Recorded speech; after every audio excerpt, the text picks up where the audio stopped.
Hello, welcome back to Developer Commentary Recap WWDC 2021. And it is Wednesday, the middle of WWDC week. And I think today we wanted to talk, instead of going over sessions and talking about things we learned, we've all three participated in the WWDC labs. And I think we wanted to talk a little bit about that and our experiences and and also partially a PSA, because now you still have a chance to sign up for labs. And I personally think labs are super valuable, potentially the most valuable part of WWDC. And for some reason, it seems like since WWDC moved online, labs actually get less utility in the community than when it is in person, despite way more people being eligible for labs now. Yeah, and I do see that I've been talking to many people throughout the week as well, and I think many people are a bit nervous about the lab, and I see why you would be nervous. And it's the same, I was pretty nervous when I went in person the first time to go up to people, talk to them in labs. Luckily, I had people who I could bring with me and ask questions together with them, which was really good. So it's a bit of a different format, but I really think it is such a valuable part of this week and something that is very unique to this week that you're not going to be able to get throughout the year. And all those people at Apple are obviously, of course, really happy about what they've been making throughout the year. So they're happy to just chat about that and share what they've been doing. And even if you think your question might not be perfectly worded, or you're a bit nervous about meeting people who work at Apple, I definitely think it's really valuable, and it's also something that is usually a really enjoyable experience. So I thought maybe we could start with just give an overview of what it looks like, right? So if you go to the developer app and you're like, oh, I see a lab I want to do, let's say a design lab, right? Because I think from all the labs, they are probably most complex from a setup perspective. So you look at the lab times, you're saying, hey, cool, this design lab I want to do. You hit that in your developer app, and then you're presented with a form. It's like, all right, what do you want to talk about? So what you would do is you would say, I want to do a design review of my app, maybe with a focus on the subscription flow or the in-app purchase or whatever you think is still the thing that you would like to talk to someone about, or something where you're kind of on the fence between different options. And then you submit that. And then a few hours later or in the end of the day, you get an email that says whether you've been approved for the lab or rejected. If you've approved, that's the more interesting path to talk about. You will get a WebEx link. So that's the kind of Zoom type screen video call software thing.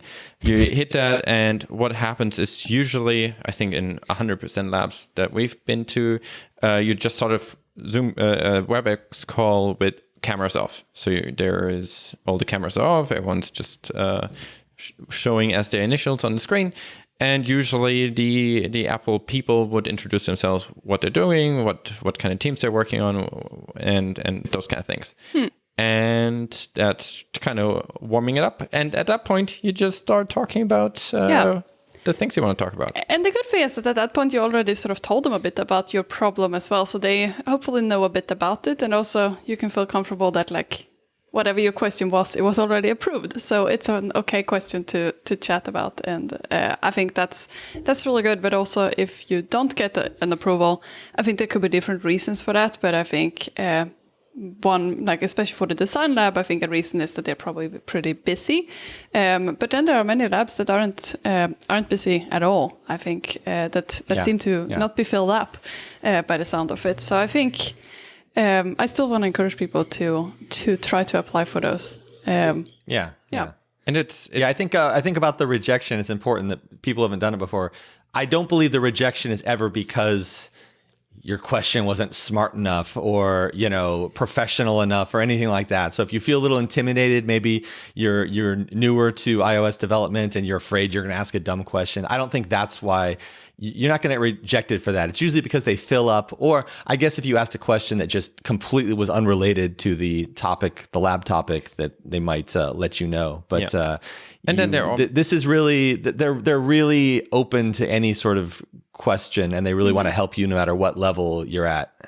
There are also certain things that disqualify you immediately from a lab appointment if you're asking about, hey, I want to talk about future products, or where's design going for macOS 14, because I really want to prepare my app today to match the macOS 14 design language, right?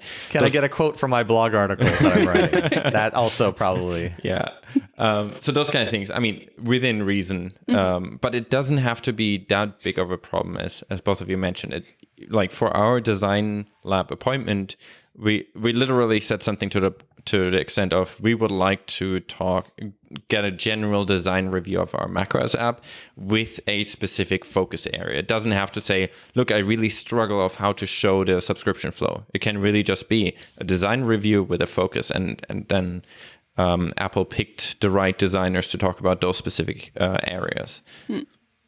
And I think all three of us had very good experiences, but in general, I have never been in a situation where I thought, all right, this was an unpleasant experience, or people were hostile. It's usually Apple tends to pick people for the labs who want to talk to people in the developer community, right? They're not picking the grumpiest people who are like, I don't want to talk to those stupid developers, right? They tend to pick people who are like, hey, I'm excited to talk about those kind of problems. And I like seeing what developers are working on, or I like seeing Swift UI issues, because it's also a feedback channel for Apple, right? Apple doesn't get a lot of feedback, direct one-to-one interaction with developers, usually about people that are using their APIs to build pretty cool apps. You know, it's a good chance of seeing, oh, interesting, this is how you use this particular API, or this is how you designed a specific flow, and then going from there. So and I think just to give an example of a lab that was a bit different, last year we went to a lab and we actually booked the lab before we were able to watch the session that was relevant to the lab, and then we watched that before the session and we realized, wow, our question was just answered in that session, and we felt pretty bad about that.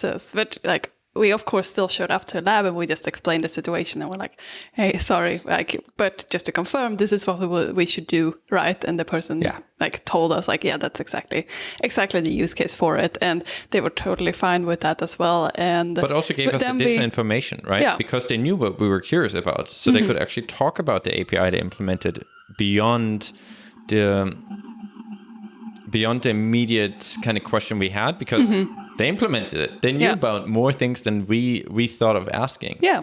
And then we also had some other follow-up questions as a result of that. And there were some other things we also spoke about, because we still had the time, right? And even if we didn't submit all those additional questions that we went into, we were able to chat about that as well. So I think that was also a really good experience. So how was your lab?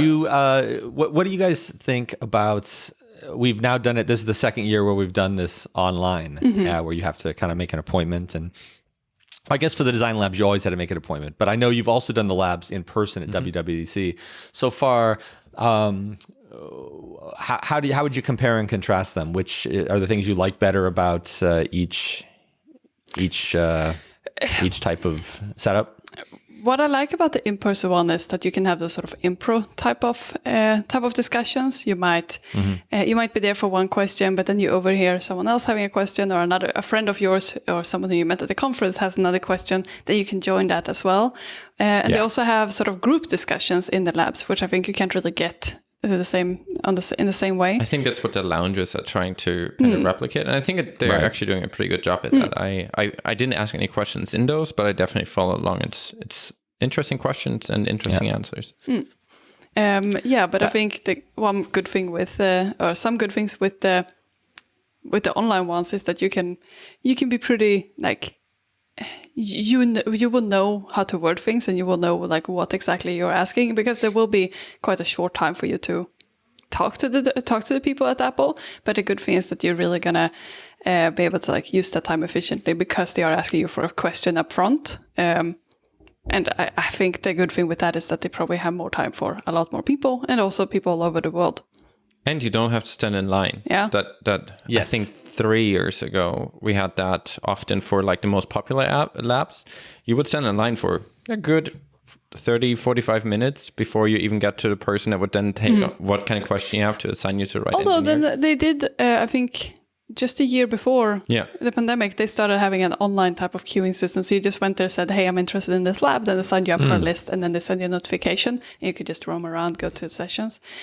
So overall, I mean, I'm not going to try to say that the in-person ones are not like my favorite ones. I do prefer the in-person one because it's just a different feeling. And you can also sort of do more of an improv type of discussion. And I really like that. But I think they're doing a really good job with the situation we're given.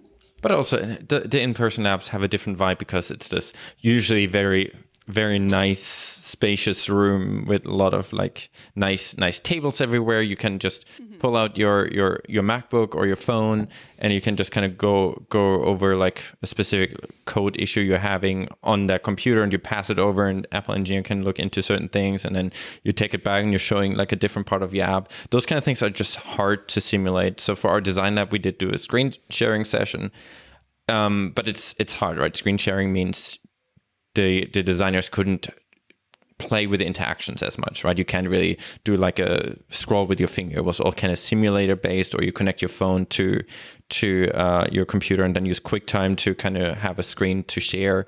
And you just don't have that kind of two-way interaction. So those kind of things are just limited. There's just a lot more bandwidth if you're in person, you're talking to a person. And even it's fun, right? If you see someone, at the moment, most of the labs are without video calls, so you don't see the people. So it's kind of fun. Like, I always enjoyed that when I showed someone an app that I was working on, and they kind of smirk at an interaction that we build, or kind of, you can see that they liked something in your app, which is, it's kind of satisfying when you work on Apple platforms and you see Apple designers or Apple engineers being like, hey, that's actually pretty clever. Yeah. So you're kind of missing that. So I do like in-person labs, but I doesn't mean you shouldn't make use of the labs we have, because they're still great. How about you, Adam? Do you have any preference? I haven't gone to as many labs as you have.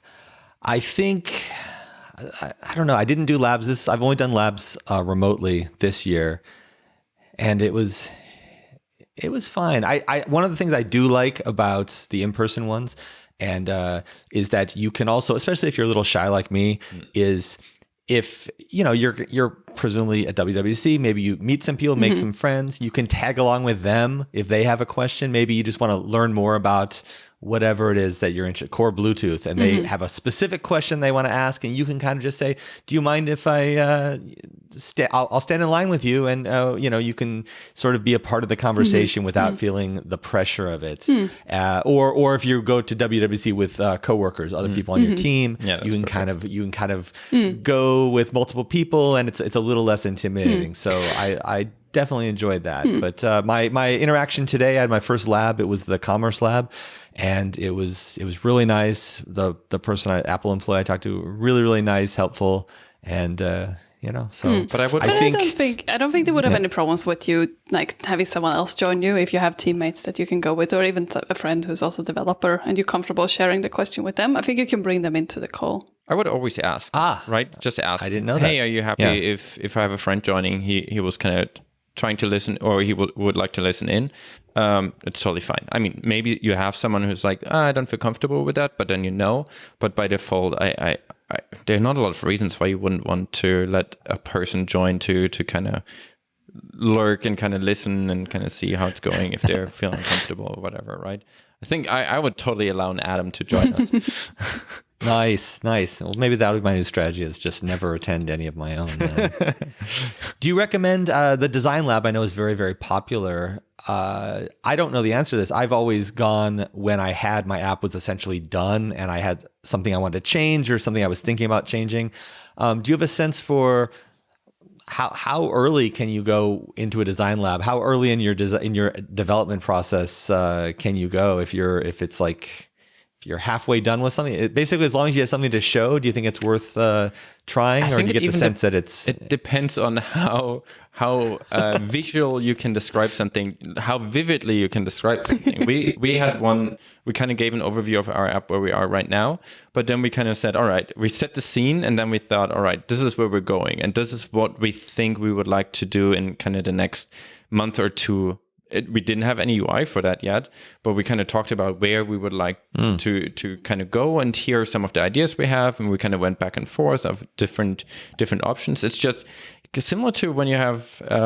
I feel like those sessions are very similar to a discussion you might have with a coworker, right? If you're talking about building a new feature, you might go to someone saying, look, I have this idea and maybe we can make this flow work this particular way. And then they might get back to you and like, hey, have you thought about it from a slightly different angle? Or maybe that could be confusing if you're doing it this particular way, but what about this?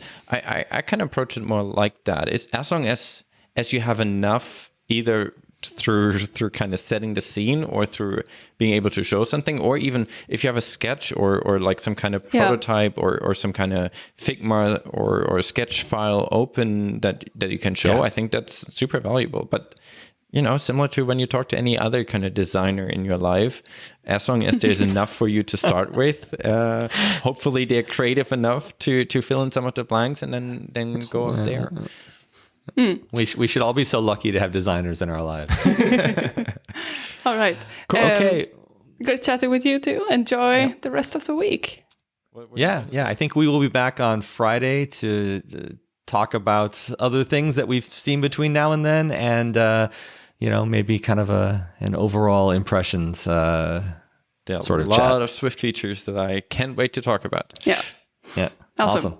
Bye-bye. All right. Bye. See you next time. Don't forget to like and subscribe.